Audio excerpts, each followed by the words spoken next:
Saudi আরবের সঙ্গে মিল রেখে আজ বুধবার চট্টগ্রাম ও বরগুনার শতাধিক গ্রামে পবিত্র ঈদুল আজহা উদযাপিত হচ্ছে। সকালে এসব এলাকায় ঈদের নামাজ আদায় করে পরে পশু কোরবানি দেন মুসল্লিরা।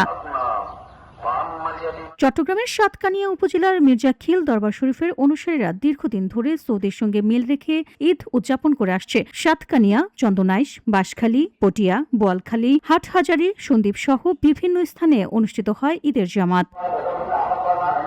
মির্জাখিল দরবার শরীফের মূল খানাকা মাঠে জামাত ইমামতি করেন মাওলানা মোহাম্মদ মকসুদুর রহমান। এদিকে বরগুনার ১৬টি গ্রামেও আগাম ঈদ উদযাপন করছেন হযরত কাদেরিয়া চিশতিয়া তরিকার অনুসারীরা। বেতাগীর বকুলতলী গ্রামে প্রধান জামাত অনুষ্ঠিত হয় সকাল ৭:৩০টায়। নামাজ শেষে মুসল্লিরা কোলাকুলি করেন এবং আল্লাহর সন্তুষ্টি লাভের উদ্দেশ্যে পশু কোরবানি দেন।